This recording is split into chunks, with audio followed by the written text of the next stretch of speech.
Telugu cartoon TV. ఒకప్పుడు ఒక చిన్న గ్రామంలో రామయ్య అనే రైతు ఉండేవాడు. అతను చాలా కష్టపడి పని చేసేవాడు. కానీ ఒక చెడు అలవాటు ఉండేది. పిసినారుతనం.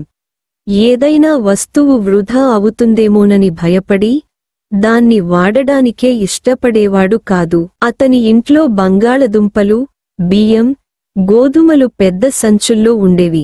కాని ఎవరూ తినకపోయినా రామయ్య వాటిని తలుపు మూసి దాచేసేవాడు. అతని భార్య, పిల్లలు చెప్పేవారు, నాన్నా నాన్నా, పండుగ రోజు కదా, ఒక్కసారి మంచి భోజనం చేద్దాం. అప్పుడు రామయ్య చెప్పేవాడు, అయ్యో, ఇప్పుడే ఇంత తింటే ఇంక రేపేం తింటాం? ఒకరోజు రామయ్య పొలంలో పనిచేస్తూ చలికి వణికిపోయాడు. ఇంటికి వచ్చి చలిమంట వెయ్యడానికి బొగ్గుని వెతుకుతాడు. కాని పిసినారుతనంతో, అవును కదా, ఇప్పుడు ఈ బొగ్గుని వాళ్ళ కాల్చేస్తే మరి రేపేం చేస్తాను అని మళ్ళీ వెనక్కి వెళ్ళిపోతాడు. చివరికి చలి తట్టుకోలేక వణికిపోయి మంచంపై పడ్డాడు. అప్పుడే గ్రామంలోకి రామయ్య వాళ్ల తమ్ముడు రమేష్ ఊరు నుంచి వచ్చాడు. రమేష్ రామయ్య వాళ్ల ఇంట్లో పరిస్థితిని చూసి రామయ్యను మార్చాలనుకుంటాడు. రమేష్ రామయ్య ఇంటి ముందు ఒక చిన్న నూనె దీపం వెలిగించాడు.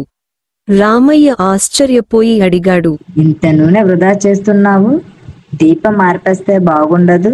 అప్పుడు రమేష్ నవ్వుతూ ఇలా చెప్తాడు, రామయ్య, ఈ దీపం కొద్దిగా నూనె వాడనా? వెలుగుతో చీకటిని తరిమేస్తుంది. కానీ నూనెని దాచిపెడితే అది పాతపడి పనికిరాదు. అలాగే నీ ధనం, నీ ఆహారం కూడా వాడినప్పుడే విలువ ఉంటుంది. రామయ్య కాసేపు ఆలోచించాడు. నిజమే అని అతనికి అర్థమైంది.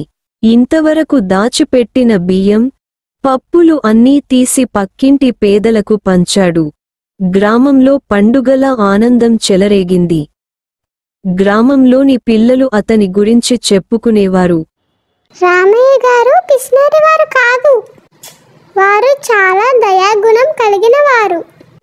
చూశారు కదా పిల్లలు, ఇవాల్టి కథ. మోరల్: పిసినారితనం మనల్ని సంతోషపెట్టదు.